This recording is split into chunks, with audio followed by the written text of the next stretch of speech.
I didn't drift away from the organization. I didn't even stop going to the Kingdom Hall. I didn't go inactive. I dissociated, and overnight, I went from a faithful Jehovah's Witness to someone everyone had to avoid. No sin. No scandal. Just one letter, and suddenly my name was a warning. If you know what it's like, when elders stop calling you a sister and start calling you a concern, when people who once hugged you now look straight through you, like you don't even exist, when love turns into silence, then you already understand this truth. Leaving the organization doesn't just change your religion, it erases your entire life.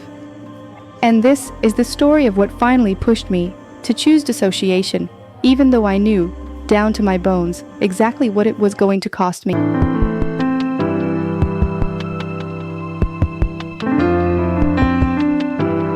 Hi, my name is Laura.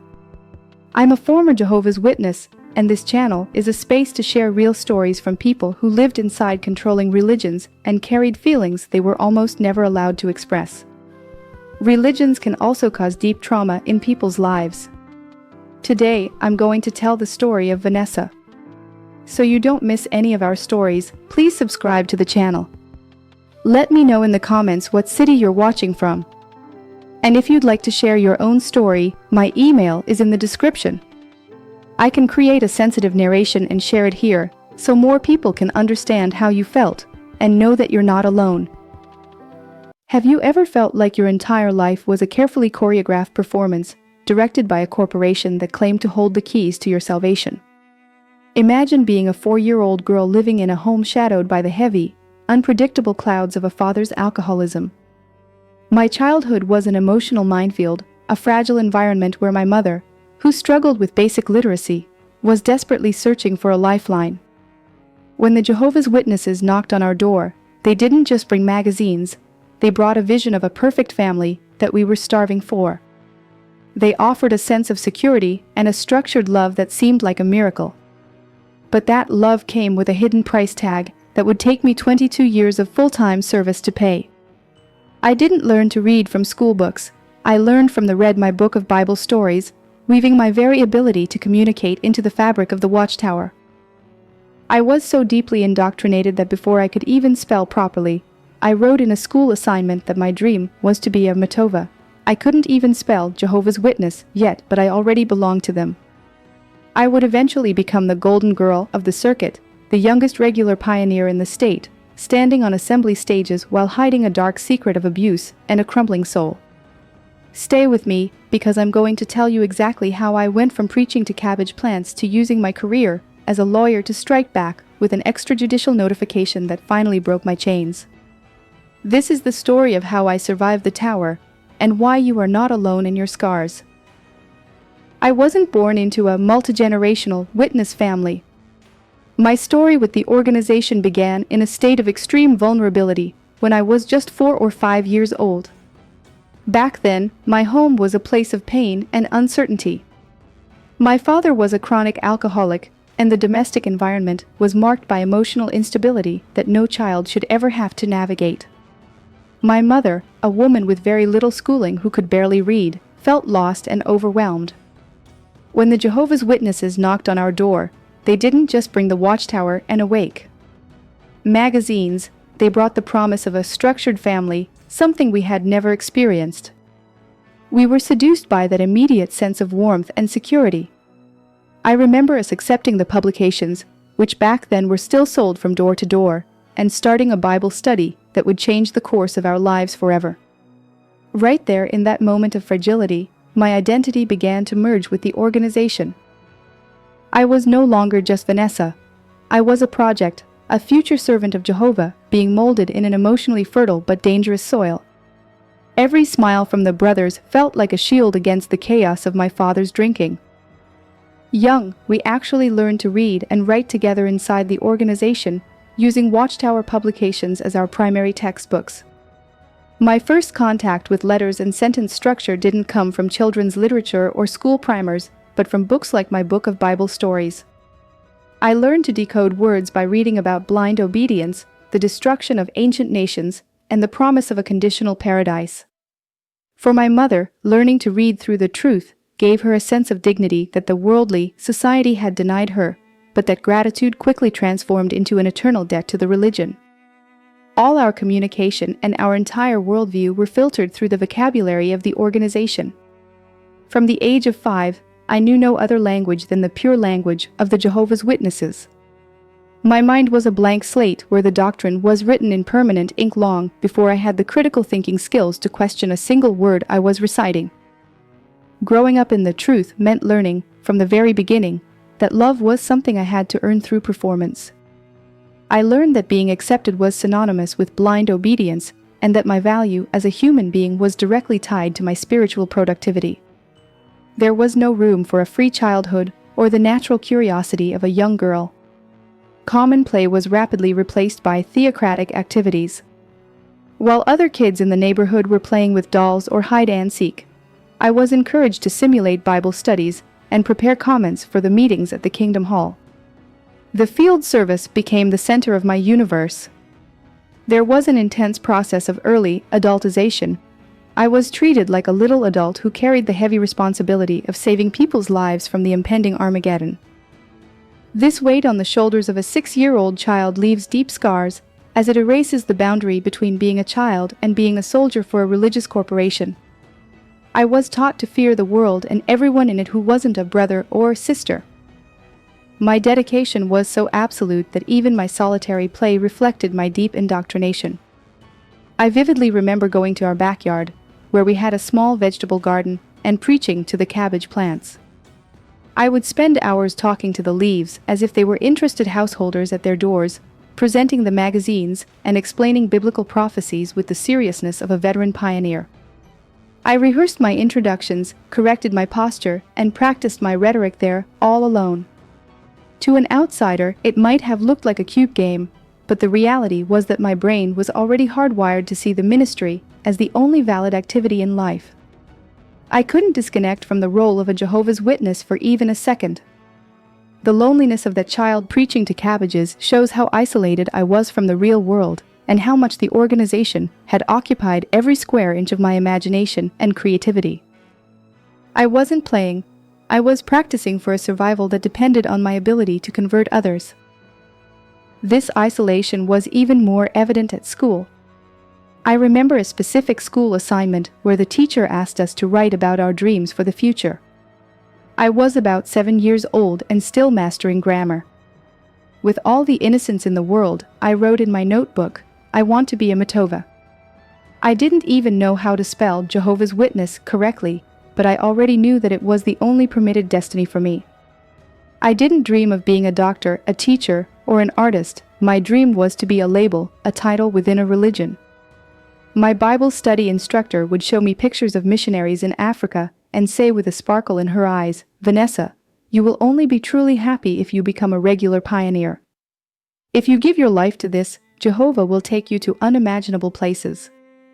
I believed with all my heart that my success and my very survival depended on reaching that goal. My future was being mapped out by adults who used my childhood dreams to fuel the organization's growth. The pressure to be the perfect example was constant and accompanied by a paralyzing fear of Armageddon. The most traumatic moment of my childhood happened during a neighborhood street party. I was watching the people celebrate from a distance, feeling a mix of curiosity and intense guilt for even wanting to be there, when a massive hailstorm suddenly began. The sky turned pitch black, and giant chunks of ice began to crash down with terrifying force. I spiraled into a panic, certain that the end of the world had arrived, and that I was about to be destroyed because I wasn't good enough. My mother's reaction in that moment shattered whatever emotional security I had left. She looked at me with a religious coldness that froze my blood and said, "I am going to the paradise because I am faithful and I am going to survive. But you are staying here to die with the world." That sentence was like a physical blow. My own mother was ready to abandon me to divine destruction in the name of her loyalty to the organization.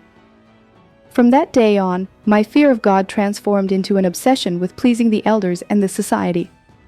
I lived in a state of constant, high alert, microanalyzing every thought and action to ensure I wouldn't be left behind on the day of Armageddon. Paradise wasn't a promise of happiness for me, It was a tool for emotional blackmail. I felt I had to race against time to prove I deserved to live. The organization taught me that Jehovah's love, and by extension, my mother's love, was strictly conditional. If I failed in the field service, if I gave a weak comment, or if I felt any worldly desire, I was in mortal danger. This psychological terror is the foundation of the control exerted over children within the tower. We don't serve out of love, we serve out of a profound, visceral dread of being annihilated by a God who is constantly watching us, waiting for the slightest stumble to strike us down. My childhood was a long exercise in avoiding execution. At the age of 9, under the crushing weight of this manipulation and the desperate desire to be loved and accepted, I decided to get baptized. My instructor reinforced every single day that true joy only came from the regular pioneer service, and baptism was the mandatory gate to that privilege. Looking back, I realize I had absolutely no emotional or cognitive maturity to understand what a lifelong commitment to a religious corporation meant at 9 years old. I lacked the legal and mental capacity for real consent. Yet, there I was, submerged in the water, believing I was saving my life. On that day, I didn't just make a spiritual vow. I handed over the keys to my autonomy to men I had never met in Brooklyn. My baptism was celebrated by the congregation as a great victory, but it was, in reality, the formalization of my psychological enslavement. I was a 9-year-old child with a blood contract, with an organization that would demand every drop of my energy for the next 2 decades. Immediately after my baptism, my commitment became absolute. I was no longer just a student, I was now an official gear in the Watchtower machinery. My childhood was officially buried in the baptismal waters. From that point on, the goal was clear: become a regular pioneer as soon as possible. I looked at the photos of missionaries and felt that my place was there, sacrificing everything for an organization that promised me a future paradise, but was already giving me a present hell of demands and fear. I had no idea that my desire to please Jehovah and my mother would lead me to become the youngest pioneer in the state, but that this external shine was hiding scars of silent abuse that were about to begin. The paradise I was promised was being built on my silence and my trauma, and the journey of total exhaustion was just beginning. Before we move on to the phase where I became the prodigy pioneer and the secrets I was forced to bury, please subscribe to the channel and hit the like button. Leave a comment below. Where in the world are you watching this from? Knowing we aren't alone in this journey toward freedom is what keeps us standing. My baptism was a celebration for the congregation, but a formalization of my slavery. I was a 9-year-old child with a contract I didn't understand. Little did I know that by becoming an official member of the flock, I had just become visible to the wolves hiding in plain sight, men who used the name of Jehovah to silence the screams I hadn't even uttered yet. By the age of 10, while my classmates were worrying about homework and playground games, I was officially appointed as a regular pioneer. This wasn't just a title, it was a grueling commitment to spend 90 hours every single month in the field ministry. My life became a relentless cycle of spiritual production, and I was treated like a small adult, held to impossible standards that left no room for error. My routine was brutal: half the day spent at school, and the rest of the day, and almost every weekend, pounding the pavement. I didn't have leisure time, a rest day, or a normal childhood. My only form of play was the ministry. My mother, seeing my privileges as a badge of honor for the family and a repayment for her literacy, pushed me to never miss a day. I was a 10-year-old girl with the workload of a grown woman, and I was slowly drowning in the expectations of a corporation that viewed my childhood as nothing more than an untapped resource for their monthly reports. The physical exhaustion was immense, but it was the mental load of being a full-time servant that began to erase my true self before it could even develop. Being a child prodigy in the organization meant living under a constant, suffocating microscope. I was perpetually watched by the older pioneers and especially by the elders' wives, who acted as a self-appointed moral police force within the congregation. If I showed even a hint of normal childhood behavior, I was swiftly corrected. I remember being taken to the B room multiple times, a place that, in our culture, was synonymous with spiritual brokenness. It was often through an elder's wife that the counsel would come, pointing out that my laughter was too loud or my focus was drifting during a 5-hour assembly. I learned very early that I had to watch my position at all times. I internalized the terrifying thought. I have to be careful with how I carry myself. I am the example, and if I make any mistake, things will end badly for me. This created a state of chronic fear and absolute self-censorship. I stopped being a spontaneous child and started being a curated image, a hollow shell designed to avoid the crushing weight of a bad report or a public reprimand in the hall. The validation, when it came, felt like a drug that masked my growing pain. I remember the high point of my early years, being interviewed on a massive stage at a circuit assembly. The circuit overseer stood next to me and introduced me to thousands of people as the youngest regular pioneer in the state of Purana. The applause was deafening, a wave of collective approval that made my ego dangerously inflated. In that moment, I felt special, chosen, and superior to the other kids who were only publishers. The system is designed this way. It rewards your compliance with temporary status to keep you trapped in the cycle of performance. I began to associate love and value exclusively with my spiritual resume. I thought, as long as I am the best, as long as I have the most hours and the most studies, I am safe. But this external validation was a thin veil hiding a devastating internal reality. The more the organization praised me as a spiritual gem, the more I felt I had to bury the parts of me that were hurting, because a strong pioneer isn't allowed to have cracks. Behind the smiles on the assembly stage, I was carrying a secret that was eating me alive. Because I was always around the appointed brothers and considered a mature, young sister despite my age, I was placed in positions of extreme vulnerability. It was during these years that I was abused by an elder and a ministerial servant, men who were touted as the spiritual shepherds of the flock. These weren't worldly predators, these were men who stood on the platform and taught us about morality and Jehovah's holiness. When the abuse happened, the manipulation was purely spiritual and calculated. They didn't need to use physical threats because they had a much more powerful weapon, the name of Jehovah. They told me, Vanessa, Jehovah won't like it if you tell anyone. If you speak up, you will cause a scandal and hurt the organization's reputation. They weaponized my own faith against me, making me believe that my silence was a requirement for God's favor. They convinced me that my own trauma was less important than the clean name of the Watchtower, effectively gagging me with my own hope for paradise. I felt profoundly unclean and broken, but in the twisted logic of a high-control group, my response was to work even harder for my abuser's God. I threw myself into the pioneer work with a desperate, frantic energy.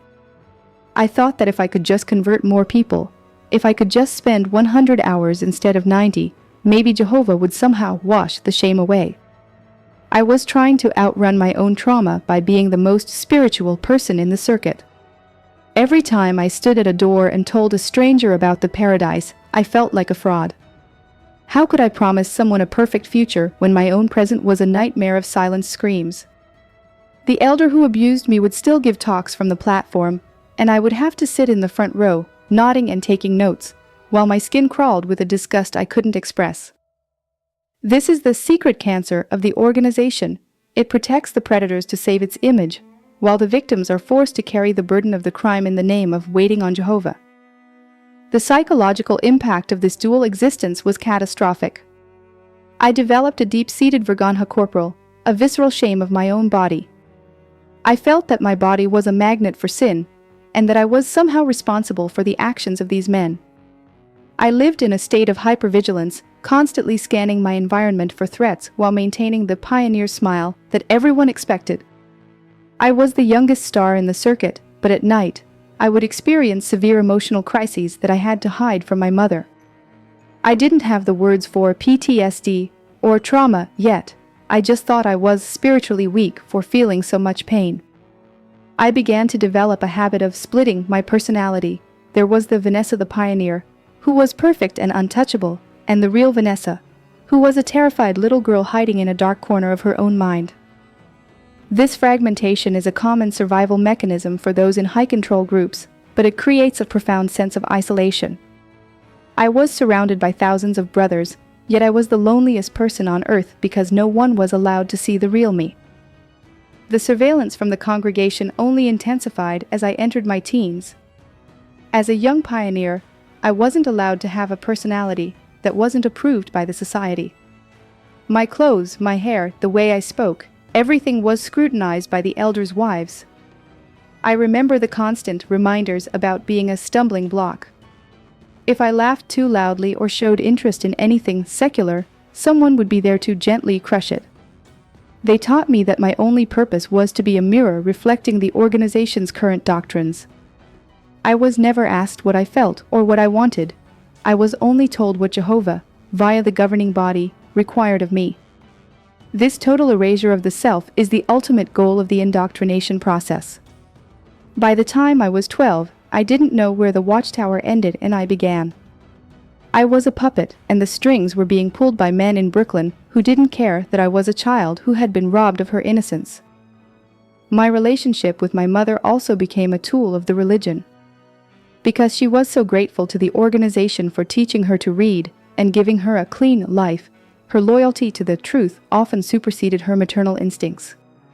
She saw my pioneer status as her own spiritual success and a validation of her parenting. If I showed signs of burnout or exhaustion, she wouldn't see a tired child, she would see a lack of faith or an attack from Satan. The phrase, "Jehovah gives power to the faint one," was used as a spiritual whip to keep me moving when my body and mind were giving out. I felt that if I stopped, I wouldn't just be losing my privileges, I would be losing her love and approval. The organization creates this triangular relationship where you can only reach your parent through the religion. If you move away from the organization, you lose the parent.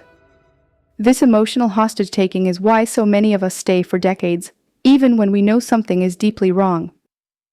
By the end of my early teens, I was a seasoned veteran of the Watchtower War. I had thousands of hours in my reports, several Bible studies progressing to baptism, and a reputation that was spotless in the eyes of the circuit overseer. I was the model youth used to shame other kids who wanted to play sports or go to university. But the Vanessa character was becoming harder and harder to maintain. The pressure of being the perfect pioneer while carrying the trauma of abuse was building up like steam in a closed pot. I was heading into my mid-teens with a heart full of suppressed rage and a mind that was starting to notice the terrifying gaps between what the platform said and what I was actually living. I was about to enter a phase where my own body and my own dreams would become battlegrounds, and the perfect dress would become the symbol of my first real rebellion. Little did I know the golden girl was about to start tearing her own world apart. We are about to enter the most intense part of this journey, the battle for my identity and the dreams they tried to kill. If you've ever felt like you had to tear your own life apart to find the truth, please subscribe and comment freedom below. It lets me know you're with me. As I entered my teenage years, the organization's control shifted from my schedule to my very body. I was no longer just a child being monitored. I was a young woman whose existence was viewed as a potential stumbling block for the brothers. I remember one specific afternoon that changed my internal landscape forever. I was wearing a dress that I actually liked. It made me feel pretty and, for a moment, normal. But a brother in the congregation approached me with that cold, piercing gaze of theocratic authority. He didn't offer a greeting. Instead, he asked, "Vanessa, do you think this dress honors Jehovah? Is he happy looking at you in this right now?" I felt a wave of toxic shame crash over me. I stood there paralyzed, unable to defend my dignity as he picked apart my clothing. In that moment, I realized the organization wasn't just my religion, it was my owner, claiming total sovereignty over my appearance and my self-worth. The emotional fallout of that encounter was a violent explosion of grief. I went home, locked myself in my room, and sobbed until I couldn't breathe. I felt like a failure, a worldly girl who had disappointed the creator of the universe because of a hemline. In a fit of desperate, self-loathing rage, I grabbed that dress and ripped it to shreds with my own hands. I believed that by destroying the fabric, I was killing the sinful part of myself that wanted to be seen. I was begging for forgiveness for a crime I hadn't committed. This was the depth of the psychological chains. I had become my own jailer. I developed a profound vergogna corporal, a visceral shame of my body, that led me to bury my femininity under layers of modest, dull clothing, all to ensure that no man in the Kingdom Hall would ever have a reason to counsel me again. While the organization was trying to suppress my spirit, my mind was still hungry for the academic world. I had always loved to study, and despite the adultization of the pioneer work, I excelled in my schoolwork. I remember entering a prestigious writing Olympics. To my surprise and joy, I won first place in my city, and then first place in the entire state. For the first time, I felt a sense of personal achievement that didn't come from a field service report. I was invited to represent my state at the national level, a dream come true. I ran home to tell my mother and my instructor, expecting pride. Instead, the room went cold. The golden girl was suddenly being told that her academic talent was a dangerous weapon of the devil, designed to lure her away from the truth. The reaction was swift and devastating. My mother, heavily influenced by the elders' wives, told me that competition was unchristian, and that by going to the national stage, I would be abandoning Jehovah for worldly glory. They brought in my Bible study instructor to double down on the guilt. She looked me in the eyes and said that my desire to win was a sign of pride, and that I was putting my own name above the organization. They forced me to withdraw from the competition. I had to watch my dreams of recognition be crushed under the weight of theocratic priority. That day, I learned that in the tower, your talents are viewed as threats. Personal growth is a sin, and the only success allowed is the one that makes the organization look good. I wasn't allowed to be a writer. I was only allowed to be a megaphone for their literature. This suppression of my identity created a Vanessa that was a complete fabrication. I learned to hide my intelligence and my beauty because they were liabilities. I became an expert at performing humility. When I spoke in the Kingdom Hall, I made sure to sound like the publications, never using my own voice or my own insights.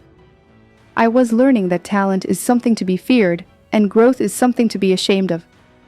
I spent my late teens as a spiritual mannequin, shaped by the hands of elders and their wives who wanted a perfect, obedient pioneer, not a brilliant, independent young woman.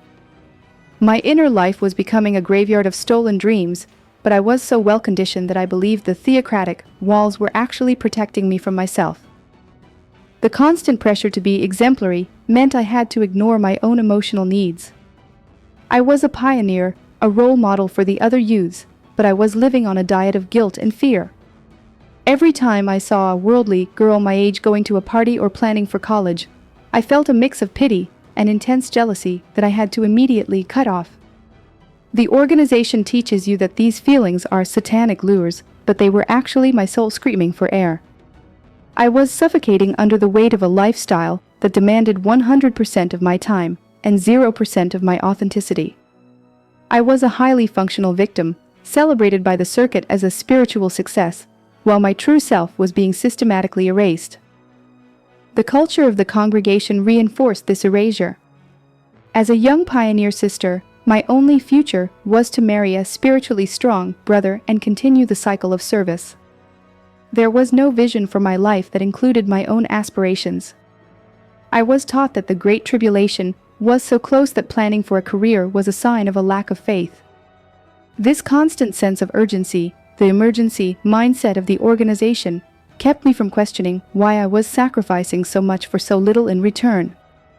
I was living for a paradise that was always just around the corner, while my actual life was being consumed by a corporation that viewed my dreams as selfish ambition. As I entered young adulthood, I became a master of the theocratic persona. By this point, I had accumulated so many privileges that I was no longer just a local pioneer. I was a name recognized nationally and even internationally within the organization. I was frequently invited to sit at important tables and participate in high-level meetings that were closed to the average publisher. This status created a powerful, yet entirely false, sense of identity. I was Vanessa, the model sister, the one used in assembly demonstrations to show how the truth could lead to a successful, dedicated life. People looked up to me, and for a long time, I let that validation feed my ego. It was a survival mechanism. If I was the best in their eyes, then surely I was safe from the judgments of God and man. But underneath the expensive dresses and the professional pioneer smile, I was a woman living in a state of constant, quiet desperation, terrified that one wrong move would reveal the cracks in my foundation. The pressure to maintain this golden girl image was suffocating. I lived with the constant fear of being seen as spiritually weak, a label that, in our world, is a social death sentence. Because my entire life since the age of 4 had been constructed inside this religious bubble, I had no social safety net outside the organization. I had no worldly friends, no outside support, and no understanding of how to function in a society that didn't revolve around the governing body. This is the ultimate trap of high-control groups. They make the outside world look like a terrifying wilderness and themselves like the only safe harbor. I was at the peak of my theocratic career, yet I felt like a prisoner in a glass house. Every conversation was monitored, every association was scrutinized, and the weight of being an example meant I had to suppress every natural emotion, doubt, or desire that didn't align with the Watchtower's latest instructions. The breaking point came when the hunger for the education they had previously stolen from me became too loud to ignore. Despite the warnings that higher education was a demonic snare, I made the secret decision to enroll in law school. I knew I couldn't hide it forever, so I eventually requested a meeting with the elders to inform them of my choice. Their reaction was a cold bucket of water that extinguished any remaining hope I had for their empathy. They didn't see a young woman trying to better herself, they saw a rebel. One elder looked at me with pure contempt and said, "Vanessa, after 20 years as a pioneer, you haven't learned anything, have you?" They treated my pursuit of a law degree as a spiritual failure, a betrayal of the years I had spent putting the kingdom first. It was the first time I felt the sharp edge of their judgment directed at my intellect, and it was a wound that would never fully heal. They didn't stop at verbal shaming. They issued a strict, silent order. I was absolutely forbidden from telling the other young people in the congregation that I was attending university. They feared that my bad influence would spread and that other youths might realize they, too, could have a future beyond the pioneer ranks. This forced me into a grueling and exhausting double life. My mornings were spent in the field ministry, knocking on doors and preaching about a truth I was starting to question, while my evenings were spent in the university library, hiding my law books like they were illegal contraband. I felt like a spy in my own life. I was practicing the law by night and living under a religious law by day that felt increasingly arbitrary and cruel. This secret cancer of lies began to eat away at my integrity, creating a fragmentation of my personality that left me physically and mentally depleted. The physical cost of this double life was astronomical. Between the 90-hour monthly pioneer requirement and the intense demands of law school, I was operating on pure adrenaline and fear. I remember many nights sitting in my car after a long day of classes, crying until my eyes were swollen, wondering how much longer I could keep the facade. I ended up losing a stable job and my university scholarship because the organization's demands for meeting attendance and extra spiritual activities were completely incompatible with a professional career path. I was broke, exhausted, and spiritually hollow. The very brothers who claimed to love me were the ones making my life impossible, constantly reminding me that if I just simplified my life, meaning, if I dropped out of law school, my stress would vanish. They didn't want me to succeed, they wanted me to be dependent on them. Despite the obstacles, I refused to give up. My legal studies were actually providing me with the very tools I would eventually use to deconstruct my indoctrination.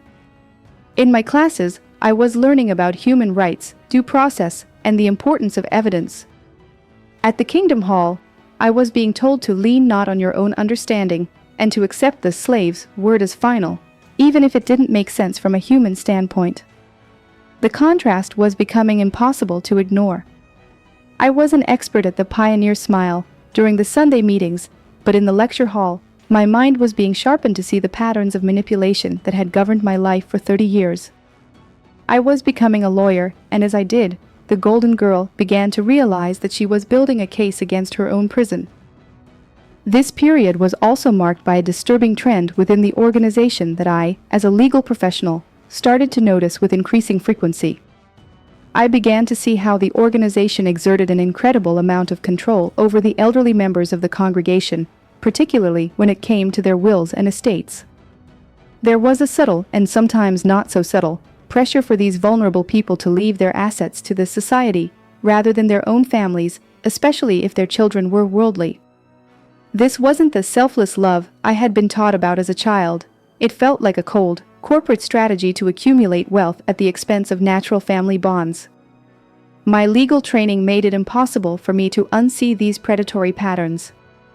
The organization that taught me to read was now showing me its true, corporate face, and it was a face of greed, not grace.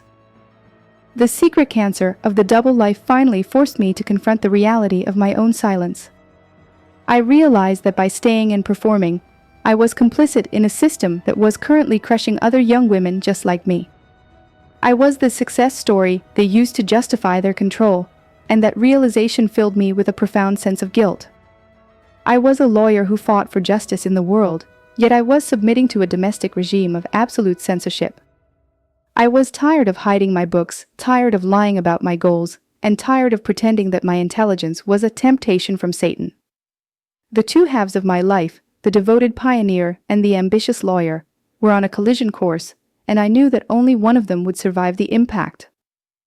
By the end of my degree, I was a transformed woman.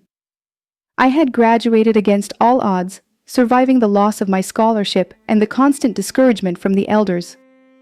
I was now a professional with a set of skills that the organization couldn't control. I still wore the pioneer badge, and I was still known internationally as a loyal sister, but the Vanessa character was now just a mask I wore for protection. I was no longer a victim of my father's instability or the organization's promises of a perfect family. I was a woman with a voice, a mind, and a growing sense of justice. I was about to enter the most explosive phase of my life, the phase where my legal mind would finally meet the Watchtower's secrets head-on, and the truth would finally be put on trial. We are approaching the moment of the Great Awakening, where the legal world and the spiritual world finally collided. If you've ever had to live a double life to protect your dreams, subscribe and stay with me.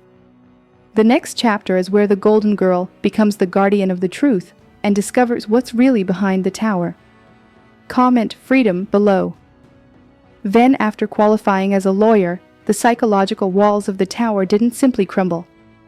Instead, I entered a volatile anger phase where I became a digital executioner for the organization. I was so terrified of my own internal sparks, those recurring thoughts saying, "Something is very wrong here," that I funneled that fear into aggression. I created multiple fake profiles on social media with one goal: to harass and silence apostates. I used my legal training to craft sophisticated, aggressive rebuttals against anyone exposing the Watchtower's secrets. I felt that by defending Jehovah's name, I was proving my worth and drowning out the quiet, persistent voice in my head. I was a soldier for a corporation, protecting my own prison because the thought of being seen as spiritually weak by the international community I had worked so hard to impress was more frightening than living a lie. As my legal career matured, my professional world forced me into a direct collision with the organization's hidden mechanics. I started working on cases involving high control issues, including the no-blood policy and the handling of the elderly. I remember sitting in a public hearing, watching the proceedings through the objective eyes of an attorney rather than a submissive pioneer. I heard the public prosecutor explicitly call the organization a high-control cult, a SATA. Hearing that word in a formal legal setting was a massive trigger.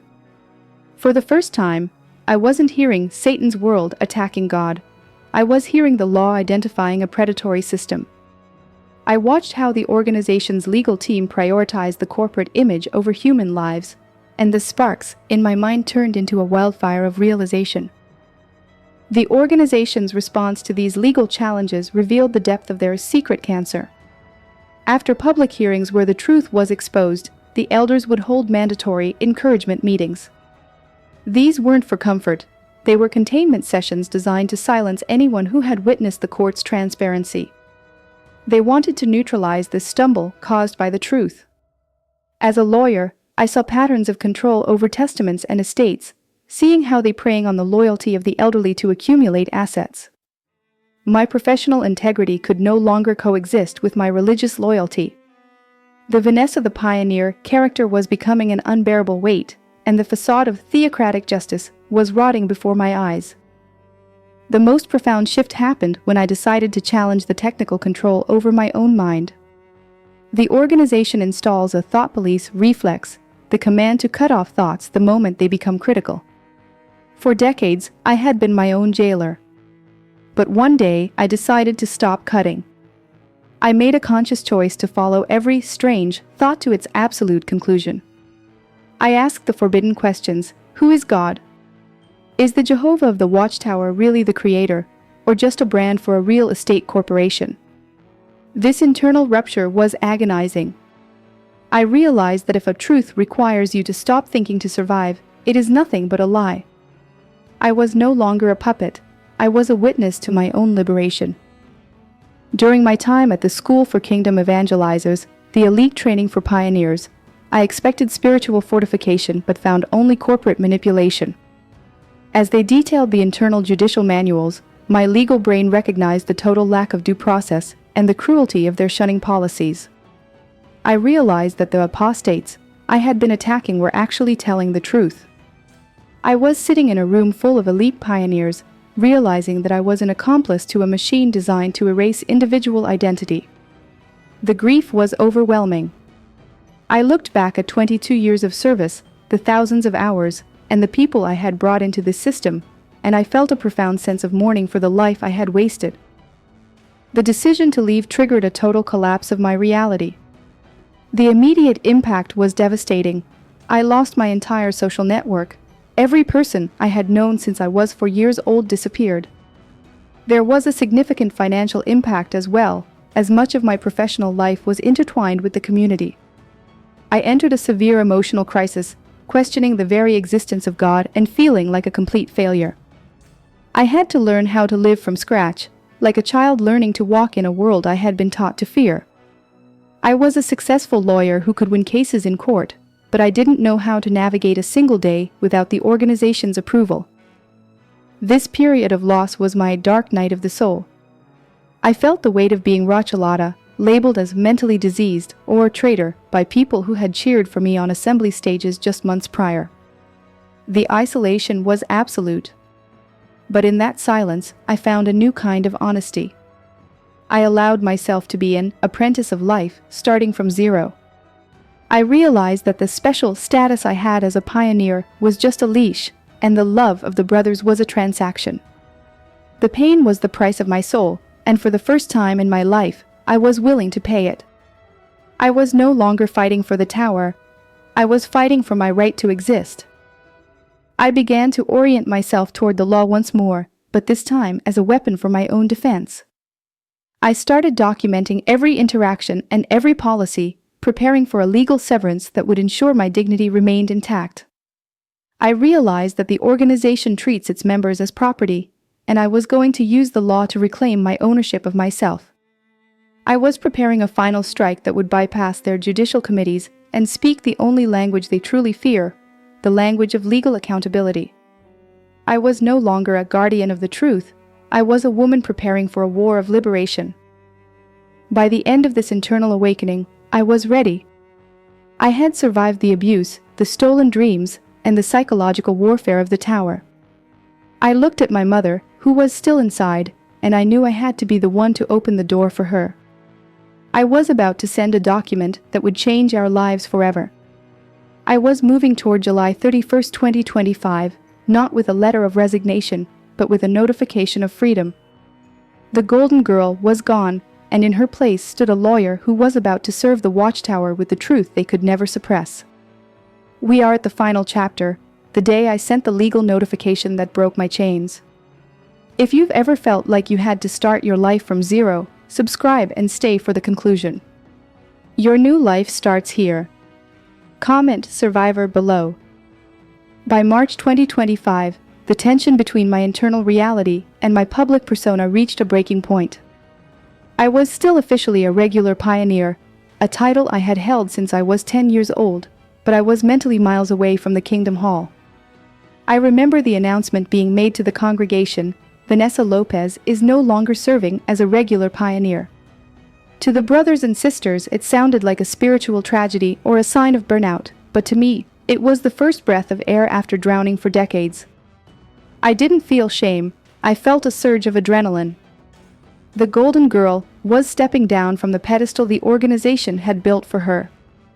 I watched the faces of the elders, knowing that they thought they still held power over my conscience.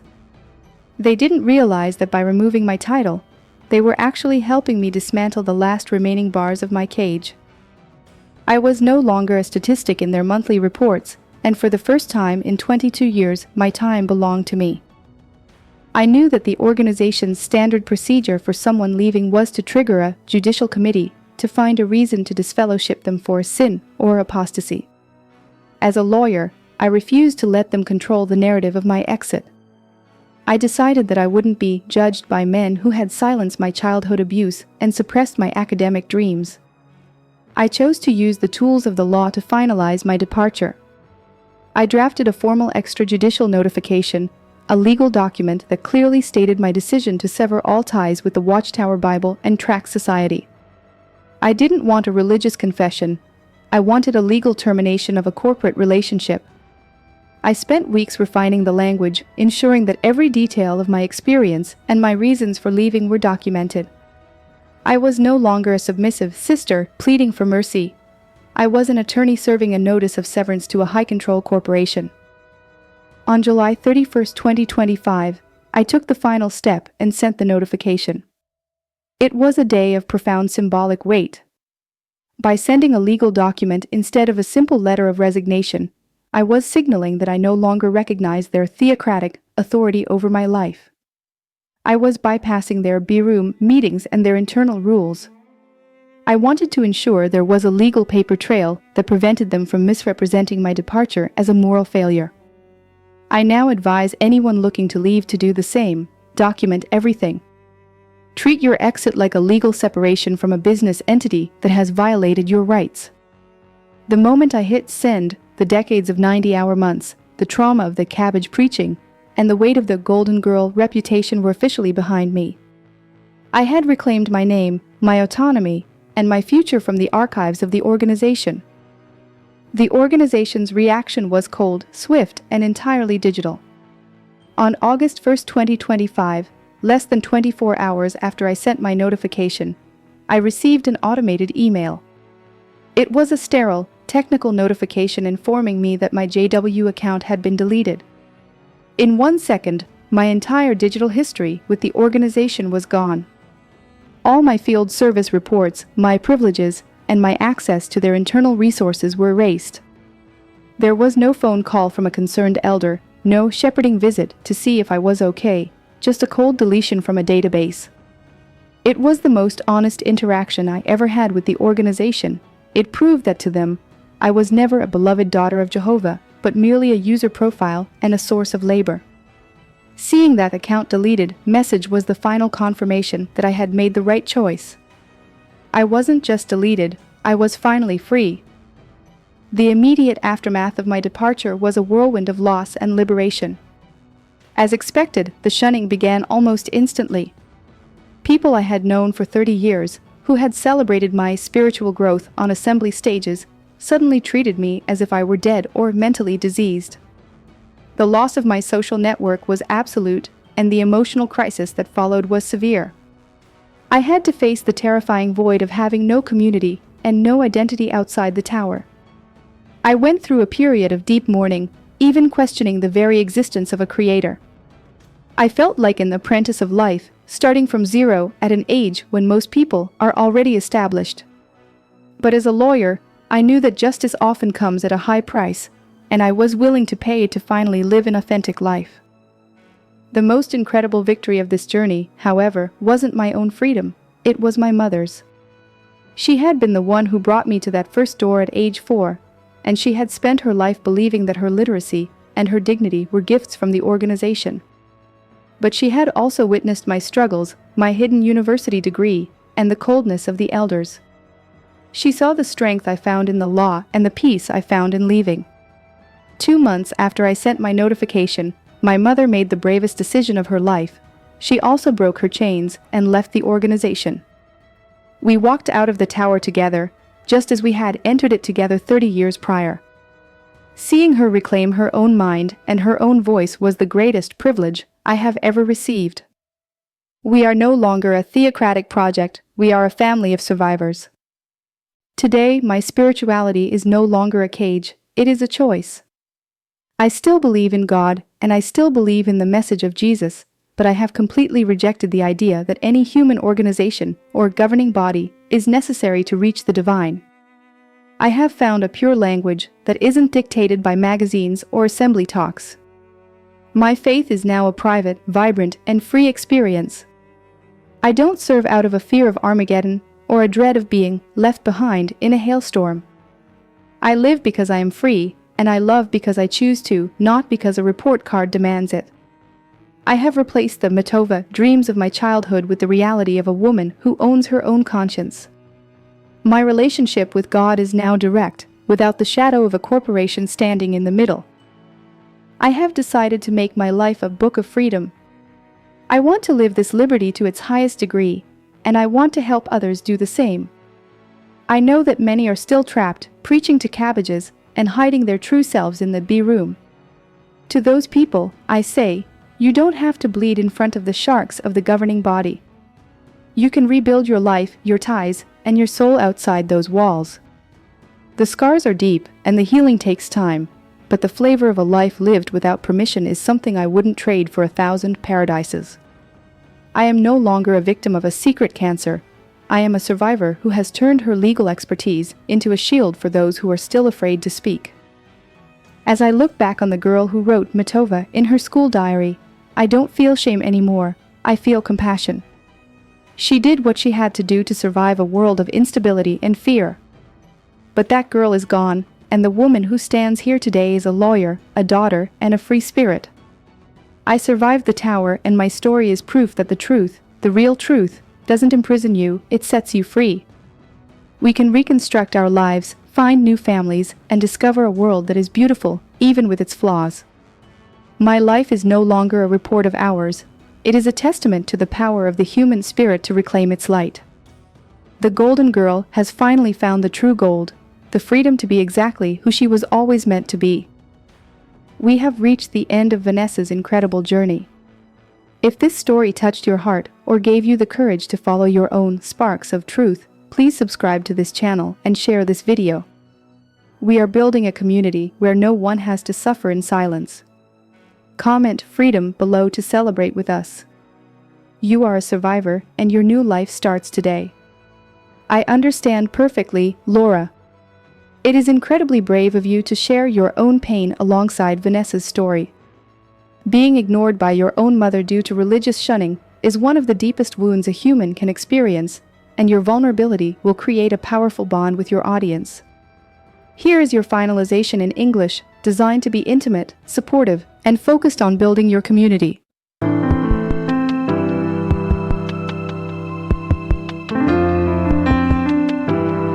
My dear friends, as I share Vanessa's journey with you, I'm not just reading a script. I am living this reality right alongside you. My name is Laura, and I am currently going through the heartbreaking reality of family disassociation. As I record this, my own mother refuses to speak to me. She has chosen the walls of the organization over the bond of our blood. I know the silence that echoes in your home, the phone calls that are never answered, and the birthdays that pass in a painful void. I am a Brazilian woman, a mother, and a daughter, and I am here to tell you that this pain does not have to be the end of your story. I created this channel because I needed a place where we could strengthen each other, a place where our shared scars become our greatest strength. We are not just a YouTube channel, we are a family for those who were told they no longer have one. Because I know how disorienting it is to rebuild your life from scratch, I've put together a resource to help you navigate these dark waters. My ebook, Life After High Control, Reclaiming Your Emotions, was written for people exactly like us, to help you understand why you feel this way and how to stop the cycle of guilt. By getting this book, you also gain access to our private community. This is a safe, locked space where we support one another emotionally. It's a group where you can say, "My family didn't call me today," and find hundreds of people ready to give you the hug the organization took away. We are forming a shield against the emotional sharks that try to drown us. You are not alone in this desert.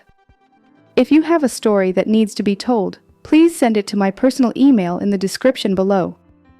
Let's break the silence together. Your story might be the very thing that helps another person find the courage to walk toward freedom. Please subscribe to the channel, hit that notification bell, and leave a comment below. Tell me, how are you finding strength today? I read every single one of your messages. Remember, even if your biological family has turned their back on you, you have a sister here who understands your pain and will never shun you. Stay strong, stay free, and I will see you in our next story.